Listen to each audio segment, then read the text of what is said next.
One.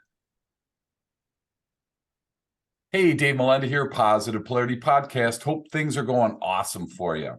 I got a statistic that I found this week, and I want to run it by you, and then I want to get some feedback from our guest today. And so the statistic says 70% of your team has experienced this. I'm not going to tell you what this is yet. And then unfortunately, half of those people seek a new job because of this. So when I started to prepare for this, it was like, wow, that seems pretty intense when you think about if you have a team of 10, 7 people on your team have experienced this. And so I'm honored today to be hanging out with Michael Levitt. He is the founder and chief burnout officer from Breakfast Leadership Network. How are you, sir? I am great, Dave. Looking forward to our conversation today. Awesome. So the word that most people have experienced is burnout. And we were talking ahead of time before we jumped on, and we were talking about how probably nobody's going to be affected by this, right? But the statistics actually bear it in the opposite direction. So tell me, what's going on at the Breakfast Leadership Network? Lots of work around burnout. I always tell people I would love to retire myself because burnout no longer exists. But those stats mimic all the data that I'm seeing across pretty much every sector. Doesn't matter if it's education or healthcare, which obviously has had a really tough go of it over these last few years. But Sure. every sector, every industry is dealing with it. And when you have 7 out of 10 of your people burning out and a good portion of them considering quitting, or they're quiet quitting, or they're just leaving and going to do something else, that is so disruptive, not only to that organization, but to its customers, the clients, the products and services that all of these industries create. You and I, as individuals, are impacted by that as well, because we're not getting the same quality of product or service that we're accustomed to because people are just flat out burned out and they're not able to function the way that they should. Absolutely. And I have to say, right off the bat here, Michael, my blind spot in preparing for this and asking you on my show, I was thinking about it purely from the entrepreneur perspective. Mhm. And that statistic that I found really helped me understand that, wow, this is not just for the business owner, but it's for everybody on the team. And that just really was like, this is a really serious problem, because if you follow that through, where 7 out of 10 of my people are burned out, and for the sake of the math, 3.5 of those people are going to actually be looking for a new job. And I gotta believe when you're trying to get out of burnout, you would take pretty much any job, you would take pretty much any, pay reduction, any atmosphere change, any type of culture change to try and alleviate that. And have you seen that migration starting? Obviously, the pandemic helped, but even prior to that, did you see that? Yeah, definitely the pandemic poured gasoline on the burnout fire. And I've said this before to people, I was mistaken, because when the pandemic first started and everybody was sent home and said we have to work remotely for a while, I thought that that would ease the pressure, because burnout's been around for a long time. Sure. But I thought, okay, people are going to take a break and the pressure is going to ease up a little bit, and they'll get back to their normal, joyful, happy-go-lucky selves. Yeah. But I was wrong on that, is because people were working longer hours than before the pandemic, because so many people had school-age children, and then they came to the realization that their work day, if it was a 9 to 5, tended to coincide when their kids were being homeschooled. So they're like, how do I educate my kids and still do my job at the same time? Well, spoiler alert, they couldn't. So Yeah. a lot of parents were getting up earlier to do some things, or working late into night to get some things done. So that made a very long day, which of course added to the burnout fuel. One of the things that we've seen, especially with the great resignation and people leaving, is people did actually take some time to reflect on some things. And they realized that, you know what, if I take this job over here instead of the one that I'm in right now that's stressful, yes, it's a pay cut, but I've adjusted my budget and spending because of the pandemic, and realized that, yes, I can survive, if you want to use that word, by taking this role, let's say at Target, for example. And Right. we've seen that where Target went out and they said, okay, we're going to increase minimum wage across the board. So people looked at it and they said, okay, I can live on that and work set hours and not have all the responsibilities that I have in this office environment doing whatever. And a lot of people did that. Plus, you throw in a lot of people that were baby boomer and retirement age. A lot of them retired early because Yeah. they got a taste of what retirement was like. And they thought, you know what? If I cut out a year or two early, yes, my pension or retirement will be less, but I've adjusted accordingly and they, did investments and they're set. So at least they think they are. Hopefully they are. So they checked out. And of course, the workforce in many of those fields wasn't prepared for that. And it was going to happen eventually. And hopefully we Mhm. would have come across that challenge and started to recruit. And I spoke at a wastewater conference not too long ago. And that is an industry that is really struggling in recruiting because for the longest time, they never had to because they had generations of Right. family members that would work in that industry. Sure. And that's changed where your millennial generation and your Gen Z generation, and who knows about Gen Alpha, we'll see that those stats soon enough.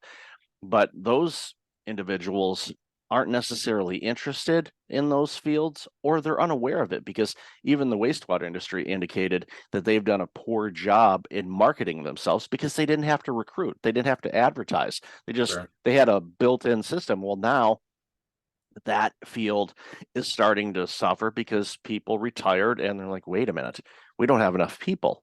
So they're scrambling to try to recruit and entice people. And they're like, okay, that's not necessarily an easy job. Or grain elevators is another wild example. Farming, not an easy role, not Sure. easy to market. Hey, get up before the sun rises and do all of these things, even though with automation and all of that. So there's a lot of shifting around, and it's kind of like shifting deck chairs on a boat. Right. Eventually, it's going to land where it's going to land, and there's going to be some adjustments here and there in different industries. But right now, when you're going through those refining stages, it's much like refining a diamond. That is a painful process. If you, Right. it's not, it's just like take a rock and turn it into a diamond. There's a lot of refining and a lot of pressure and things like that. And that's what's going on right now in the workforce and with people and managers and all of that. And this prolonged stress of everything that's gone on over these last few years, that's how burnout happens. Prolonged stress turns into burnout. And unfortunately, that's what's happening across the board. Well, and thanks for sharing that, Michael. I'm curious to know what your definition is of that because I look at, these simple words that everybody, we've heard our whole life. We think we understand it. From a clinical perspective or from an entrepreneur's perspective, whatever angle you want to take on that, Michael, I would just like to get that out there so that we can, as simple as under possible, because I got to say, I bet you there's, of those 7 out of 10 people, they may not even know they're doing it. Is it a blind spot that I don't know I have? There's this nagging that in the back of my head that, is this just normal? Is this just because it's work and not play? So how do you define burnout in your world? My definition of burnout is it's prolonged stress that builds up over time. You're mentally, physically, and emotionally drained. You have too much going on in your life, and the demands of life are just overwhelming. Where you don't see an end to it, where you're just constantly fatigued, and every aspect of your life is impacted by this. And I had it with my own burnout over a decade ago, and not fun. I can relate to what it feels like because I had it.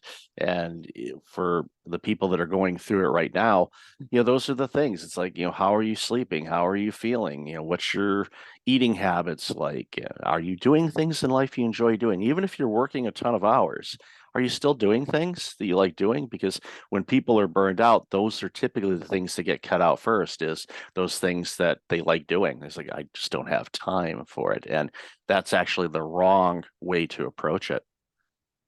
So I just wrote down prolonged stress, and I think it's interesting because it's kind of like that analogy of, if you put a frog in cold water and slowly turn up the heat, the frog doesn't know that he's slowly dying, so to speak. But if you throw him into boiling hot water, obviously he jumps out right away. Right. Right. So, I mean, I gotta believe there's a lot of people that really don't know they're in it. So, how do you, at Breakfast Leadership Network, how do you come alongside people and help them? I'm curious to know how you position yourself in this.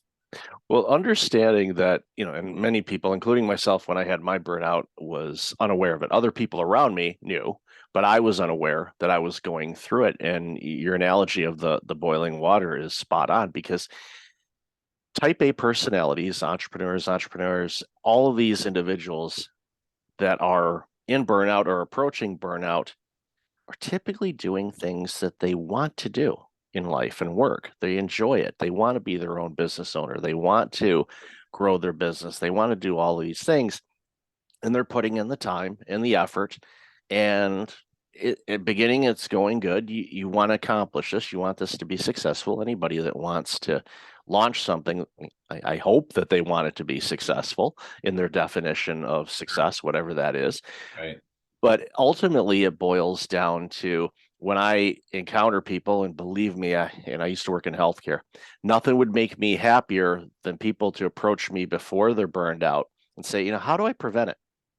Instead, the teams and individuals that I work with is after the fact. They are in burnout.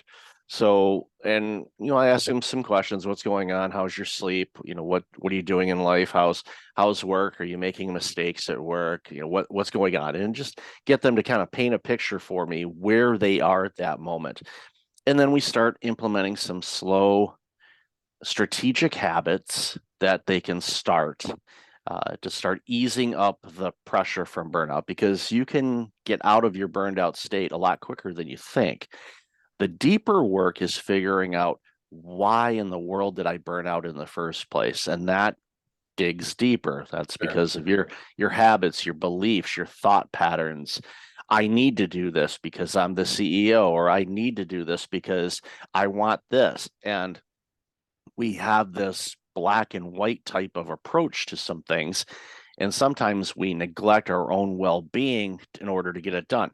From time to time, yes, we're going to do that as business owners or entrepreneurs or frontline workers, whatever the case may be. We know that there's going to be certain times that we're going to have to work a little bit longer, maybe work a little bit harder, or stretch ourselves a bit to accomplish a task or a goal.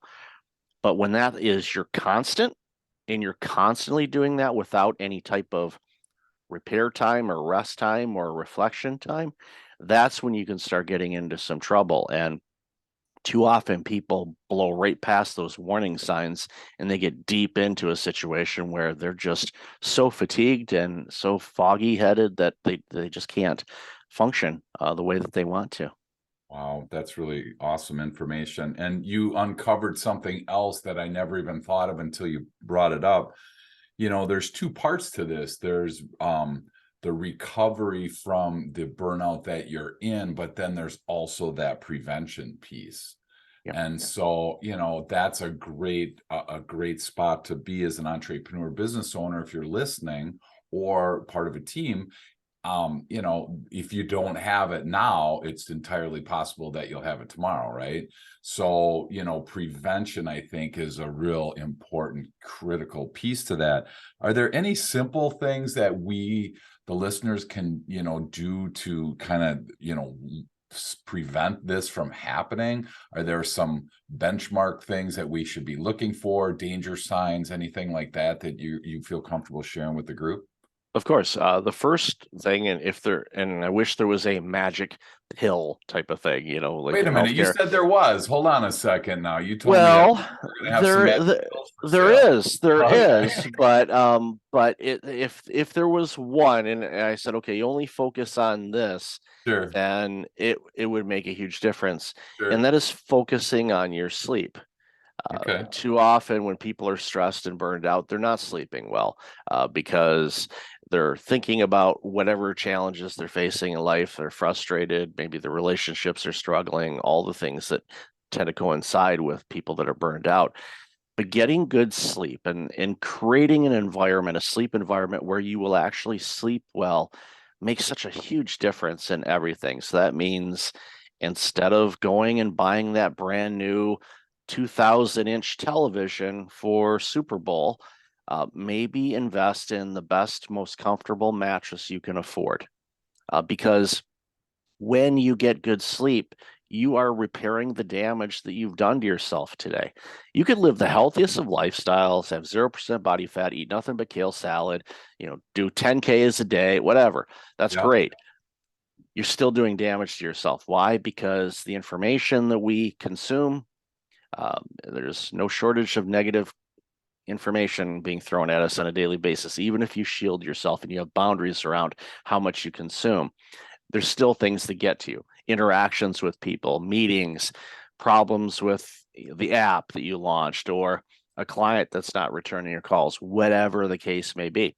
Sure. These things stress you out.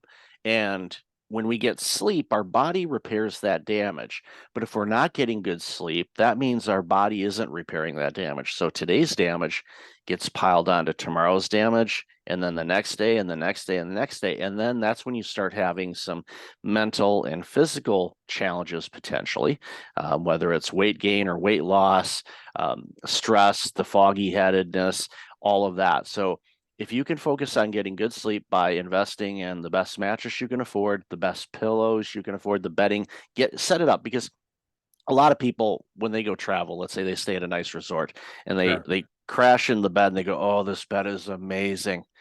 Make your bed like that. Sure. Figure out what you need to do that. And I don't have a sponsorship for any type of bed company or pillow company. I probably should, Yeah, no but kidding. it's I'll talk with some people. But I also it makes such a big difference for me. It's made a huge difference Sure. because I know that it's like I sleep. Another thing, we hear this a lot. Keep the technology out of the bedroom because the lights from our computers and our smartphones trick our brain into thinking, hey, it's time to stay awake, because the light we see interacts with our brain, so our brain thinks, okay, it's still on time. So Gotcha. I suggest people get your smartphones and televisions and all the types of electronics out of your bedroom.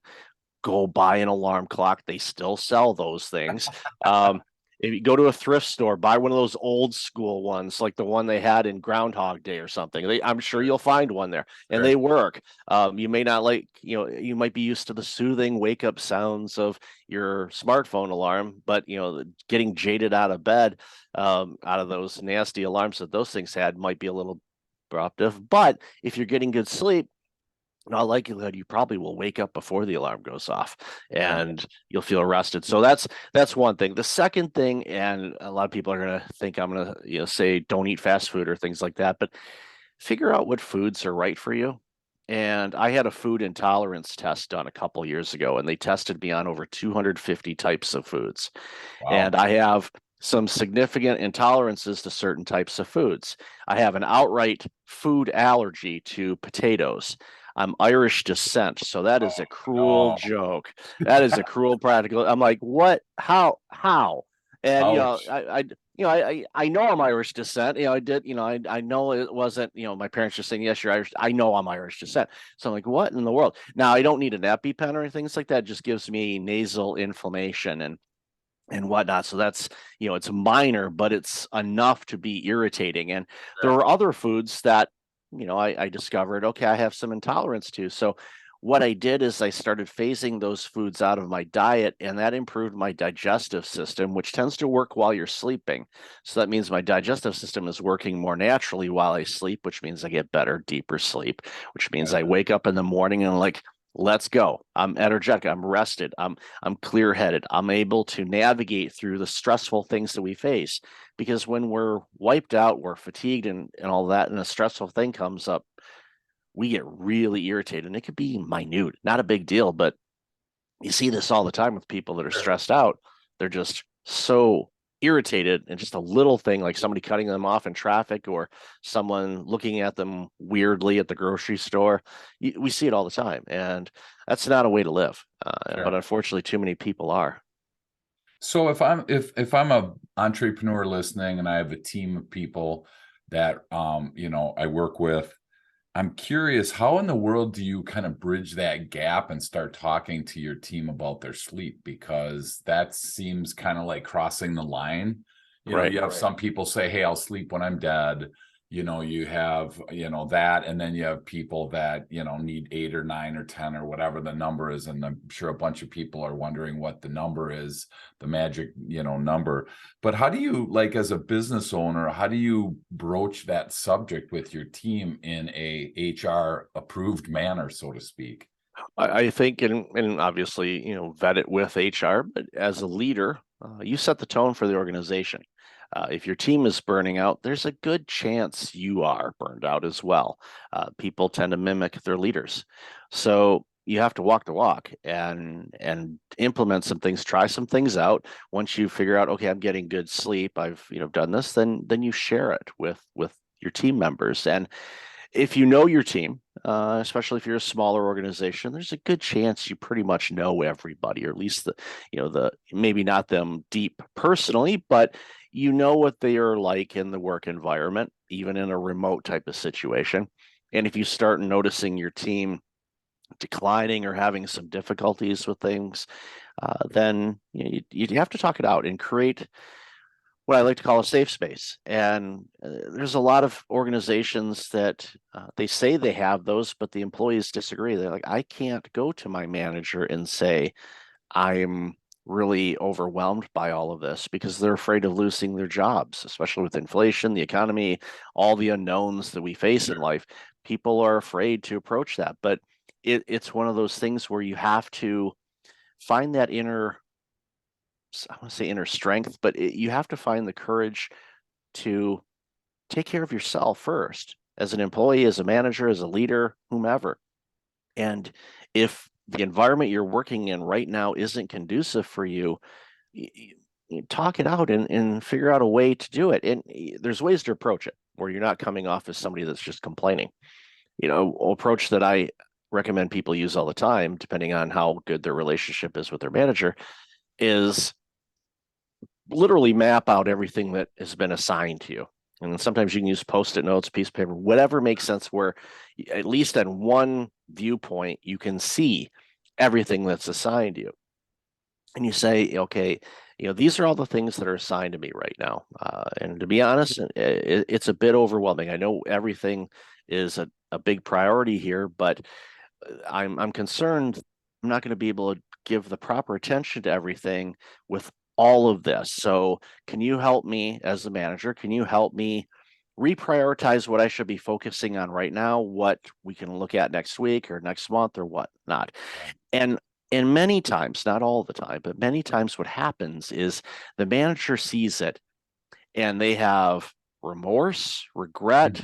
They Yeah, feel horrible because they did not recognize that they have delegated all of that to that superstar employee, or just the sure. amount of work that's there. Yeah. And that's when they're like, oh no.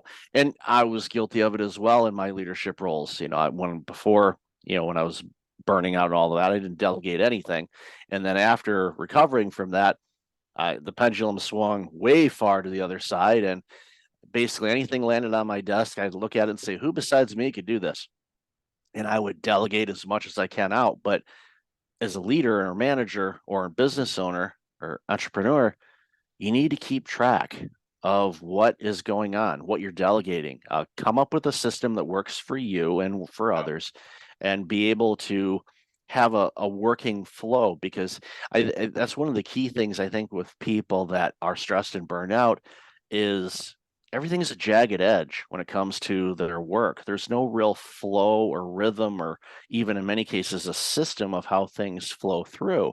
And if you can come up with something in a system that would work for everybody where it flows through, then you'll recognize, okay, we've got a lot going on here. Let's take a step back and reprioritize what's important, because all your clients are going to tell you their priority one, which of course it's like your kid saying, who's your favorite kid? You're all my favorite kid. Right.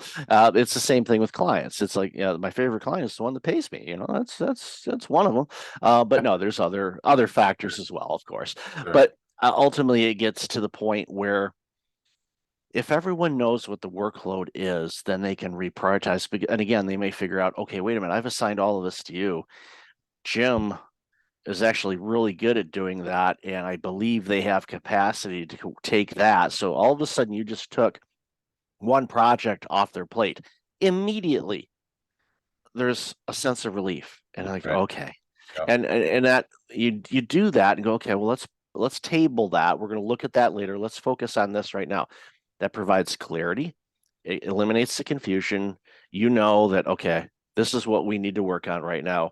You as the employee have the confidence saying, okay, I can focus on that and get it done, because ultimately we all love doing a good job. We all love completing things. And when we're overwhelmed, it just makes it harder to complete those things. And I think that's a good way to approach it, is just like make sure everybody knows what everything's going on. And then, you know, frequently, reprioritize, because things do change. Yeah, that's great advice.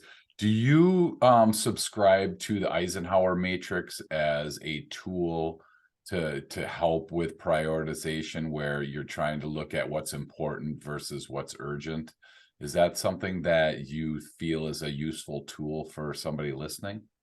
It definitely can be. What I find is there are so many different tools out there, and especially with smartphones and apps and project management tools and 18,000 CRMs, all of these things, you got to find the one that works for you. And it might be a hybrid. And I used to work in software companies for years, and everyone always wants that one tool that does it all. Right. Yep. And other than that one, the screwdriver that has all the bits on it, or not all of them. There's always that one bit it doesn't have, and that's the one you need. Yep. For It's sure.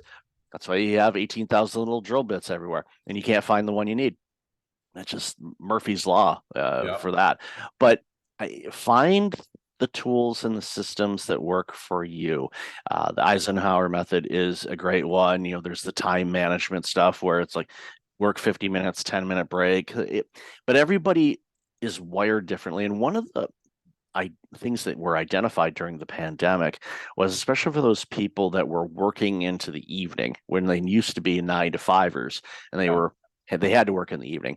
There were a lot of people that recognized that they get a lot of work done at that time. For some Sure. reason, their energy matches up with their tasks. And organizations that were able to do that, they said, you know what? Would you like to work at that time? Is that a time block that you would like to allocate?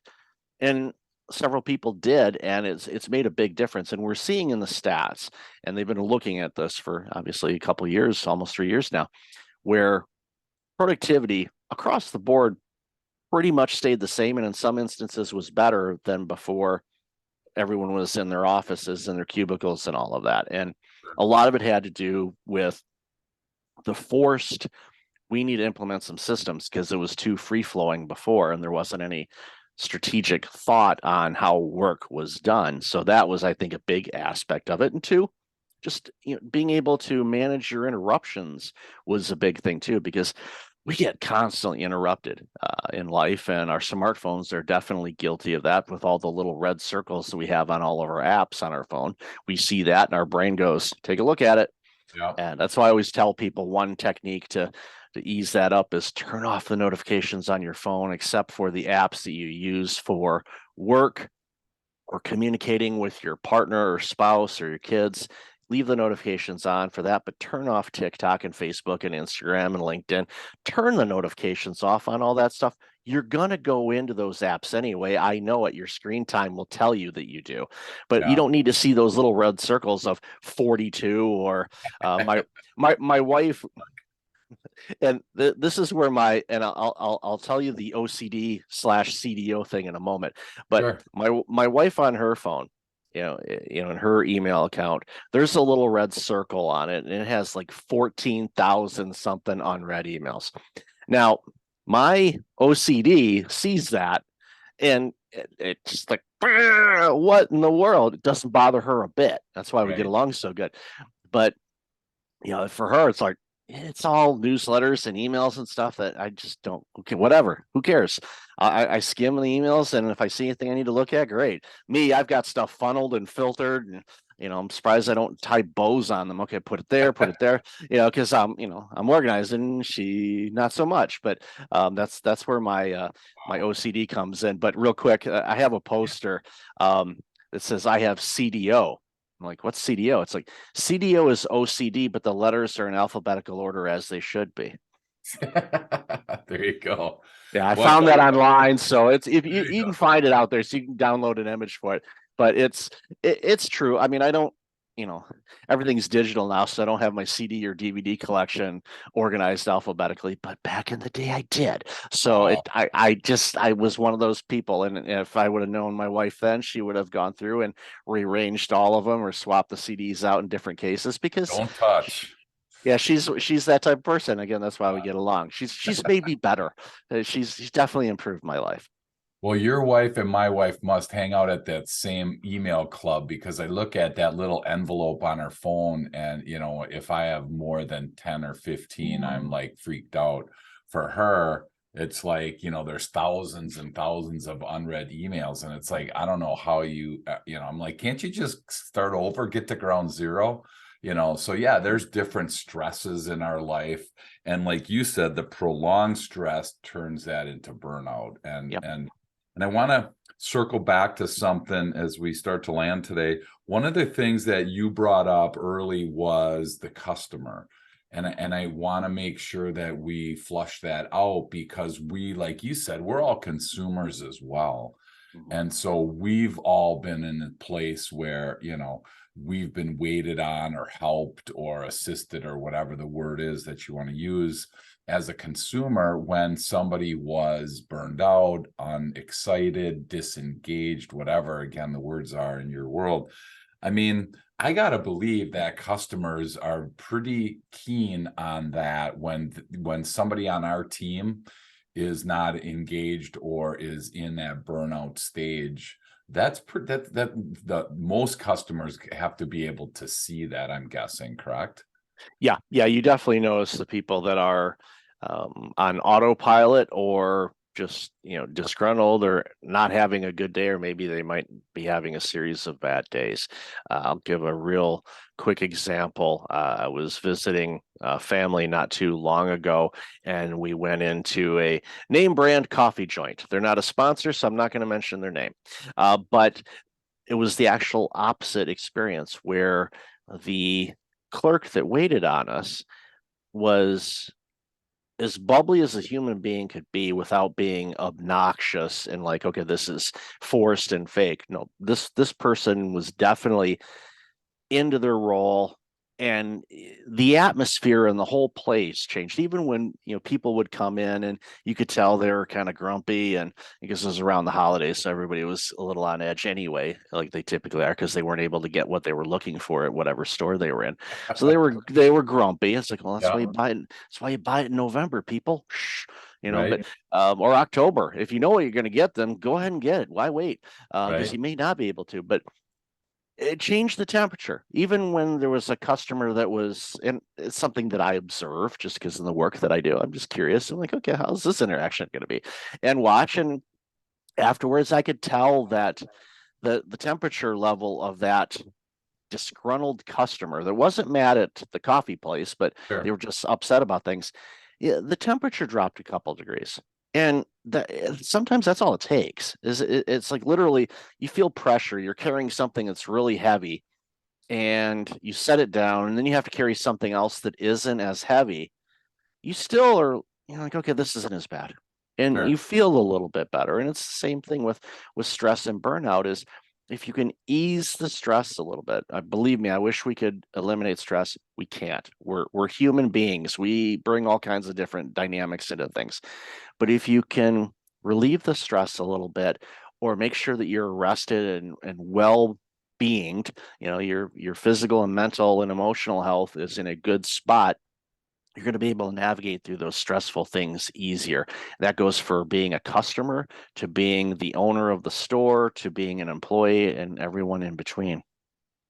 Well, and I think you bring up a great point. I want to It's funny, right? But, and I'm not a coffee drinker, but I can appreciate this where you go into a coffee store and you'll get the one person, then when they call your name, it's Michael, right? You get that kind of stern monotone voice. And then you have Mhm. the other person, hey, Michael, your Frappuccini, Fettuccine, Alfredo, Cappuccini, whatever, it's done. And there's little hearts on your receipt. And, some of that is personality related. And we do a lot of work with DISC.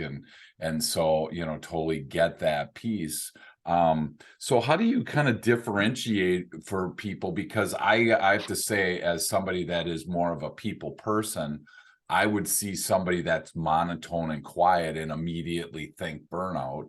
But yet, I didn't know if there's any outward signs, because personality might get in the way and I might I might be misinterpreting that. So I just didn't know if there were any outward signs that if I had a team member, I could kind of say, hey, is this really happening to that person?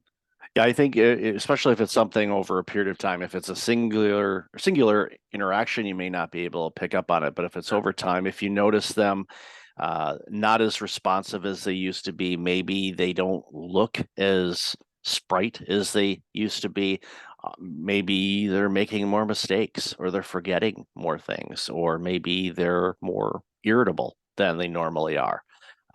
And that's just things to observe. And that one of the challenges, of course, with the remote work, depending on how you approach it, is you may not encounter that. Because if you say, okay, we're going to have a daily Zoom call, hopefully you're not on Zoom 24/7. I think that's micromanaging in my personal opinion, but that's another discussion for another day. But people can put on their best face in a Zoom call, assuming you make sure that they have their cameras on. Sometimes people aren't pushing that, and you get the black screen with their name, and you have no idea Right. what their facial features are, their body language. You don't know if they're having a good morning or if they're just like.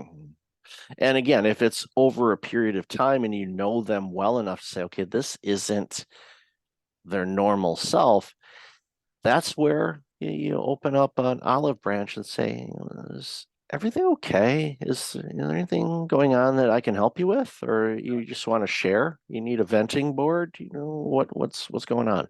And when I was in leadership roles with organizations, I would do that because I knew my people, and I would know, okay, something's amiss. And and then but you have to be prepared that sometimes you may be thrown into a amateur therapist Yeah. type of situation, because they may say, yep, I'm having difficulty at home, going through a divorce, my mom is this, I'm now a caregiver for her, or whatever the situation is.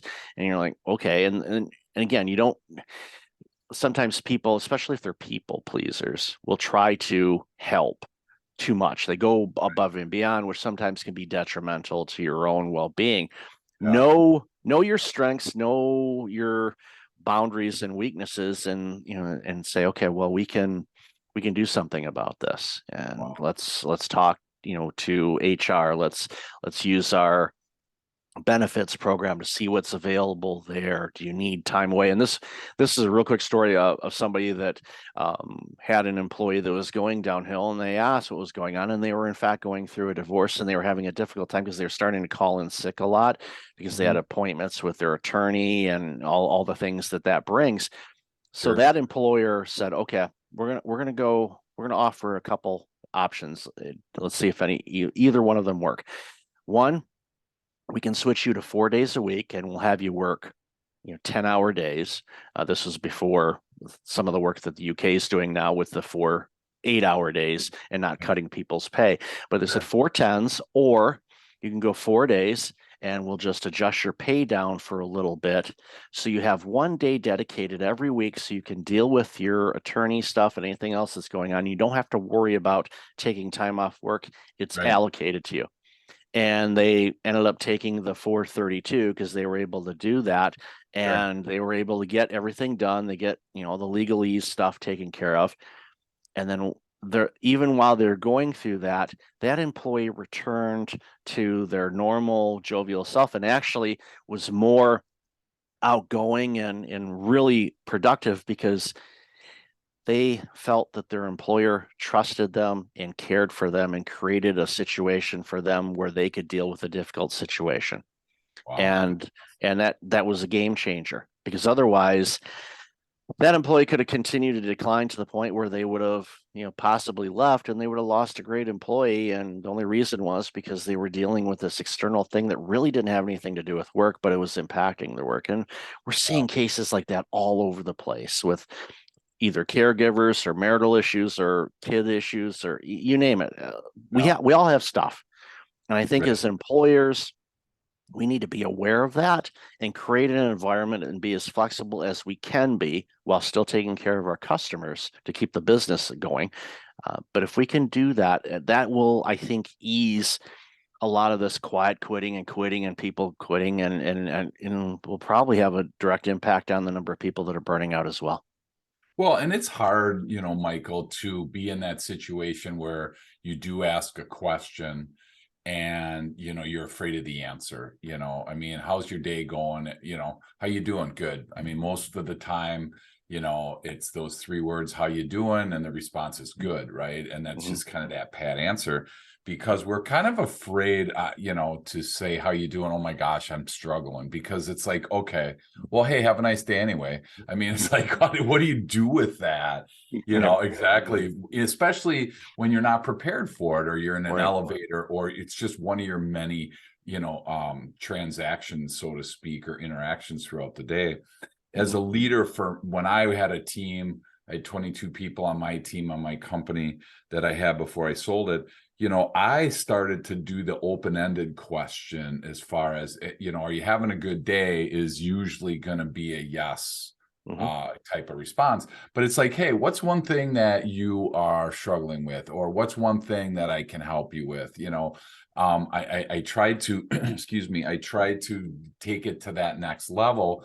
But then again, I was nervous because, man, what if they call me out on it and say, yeah, you can help me with this? Or like you said, I'm going through a divorce, or I'm struggling with my kid right now. And as a business coach, I kind of get more into people's personal lives, where, we do deal with that at times and stuff. So I'm just curious, from, your perspective, how do we encourage the entrepreneur to become more involved in our team's life without, like, crossing that line? Or, man, I wouldn't know what to do if somebody said I'm addicted to X.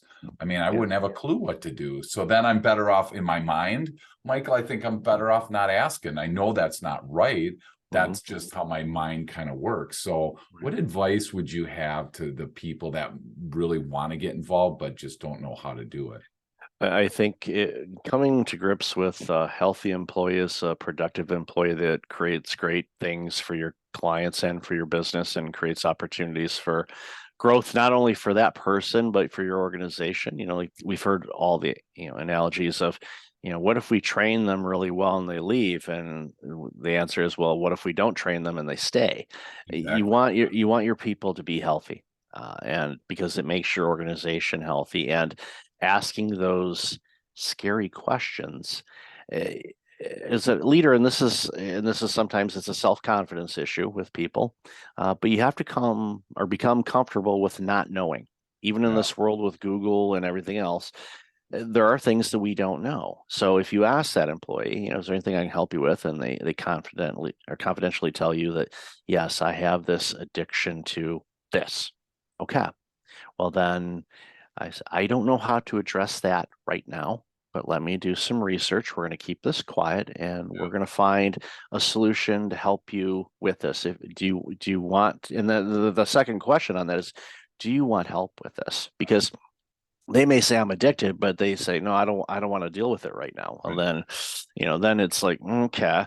But, ideally, then you have to, then you really start getting to therapy, and you start a phrase we use, chunking up and chunking down. So we go, okay, well, why don't you want to deal with it right now? Do you think that it's going to get better down the road on its own, or not? And then you start flushing that out a little bit more. Then and all of a sudden you're going, I don't have a couch in my room. Why am I doing this? So, but again, it's Yeah. ultimately the goal is you want your employees to be healthy, and create an environment where they can do their best work, because that benefits everybody, society, your company, your clients, everyone.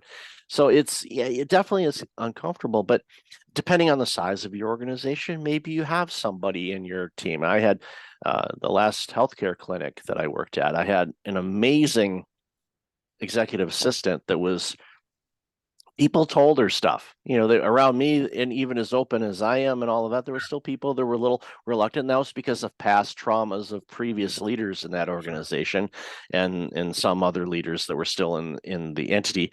But with the EA, they would, tell her things that she did not want to know about. And she would, keep things and not say things unless it was something that would be beneficial. And you say, okay, yeah, this person is dealing with this. It's like, all right, well, let's give them some time off. And basically I would meet with them and quietly say, okay, they didn't share all the details, but it sounds like that there's some things you're going on right now. So why don't we give you, would a week off so you can address these things? Would that be helpful? Yep. Okay. Well, let's do that. Sure. And we'll figure out down the road how to make up that time. And then, Yeah. with other holidays and other things they had. So that person was able to deal with those things. They came back refreshed. They felt that the organization cared for them, and away they went. So if your organization's big enough, even though you may not be comfortable, you might have somebody that's in a managerial type of role or a leadership role, or even just a strong peer that would be more in line to be able to ask those questions and be a trusted advisor without embarrassment, or posting on the company blog or on social media. Oh yeah, Jane's going through this, or Steve's got this. Sure. There's no shortage of that. You can find that easily. Just don't go Yeah. looking for that, people. It's not worth it. It depletes your brain power. Just stop Sure. looking at that garbage. Wow. This has been awesome, Michael. I have one last question for you, and then I'm going to let you go. What would your tip of the day be for anyone listening, whether it's something that we covered or it's something that we haven't covered? If you had one tip for the listener, what would that be? My tip is to make sure every week you do something in life that brings you joy and fulfillment. Now, that can be as big as trying to schedule cruises or go on trips, or something as simple as just going to your local cafe and having a 15-minute tea or coffee meeting with a good colleague or a trusted friend, or just even yourself, just sitting there and sipping or eating a sandwich or whatever. Those little things add up. And again, when we're burned out, we start cutting those things out, and that's the worst thing you can do. So every week, schedule something that is beneficial to you, something you can look forward to. And again, it can be big or small, but once you start doing that and making that a part of your routine, it helps. It helps takes the pressure off a little bit, and it helps defeat the prolonged stress that's in so many people's lives right now. Wow, that's awesome. You had me a cruise, dude. So as soon as I heard that, I was like, oh, that's it. I'm done. So that Apparently, the Disney Wish is one epic boat, but we'll see. Uh, well, my kids are grown, so I'm not a Disney cruise fan, but there you go. that's cool. Well, for people listening today, as we talk about each week, we kind of bring this to you you come to a crossroads where you have a decision to make. And this is one of those that's no exception. And this is actually more at that crossroads because even if we put our head in the sand and pretend that nobody on our team has burnout, the reality is it's happening. It's in your organization right now. And so our goal was to expose that for you, and then our goal is to be able to see you do something with that. And if you're struggling with that and you want to reach out to Michael, that's why we're here. So for those people that want to learn more about you, Michael, want to learn more about the Breakfast Leadership Network, what's the best way for people to connect with you? Probably the best way is just go to breakfastleadership.com. There's a contact page at the bottom of the main page, or up at the top, and there's other resources linked to my podcast. I've got a couple books out there on burnout, and some online courses too, if you're into those kind of things that are affordable, that can kind of walk you through a little bit deeper what burnout is and some things you can look out for. And again, you reach out, more than happy to have a conversation with you or your team to help you get past this, because when people can prevent burnout, that means yourself and your team and your organization is going to be healthier, which means the products and services that you provide is going to be better, which benefits us all. So reach out. More than happy to have a conversation. That's awesome. Thank you again so much for talking about the recovery and the prevention. And again, I know this might be a touchy subject for the listener. So, that's why I think it's so awesome to have an outside influence, somebody that's gone through it. You have a spot to ask Michael questions. There were a couple of resources on his website that were like $29. I mean, this isn't a huge investment up front to really determine where your team's at and create some, paths to having that healthier employee. And if you're struggling to find people on your team, a lot of times it's because your team, your company, that culture isn't healthy. And I think that's what's really important is the healthier your team is, the more people want to be on that team, the more your customers want to buy from you. There is no downside to not having burnout on your team. So thank you, Michael, so much for all this information. And I just can't wait to learn more from you and watch all this awesome stuff coming out of either San Diego or Toronto. So thank you again for hanging out with me today. Thank you so much for your time, Dave.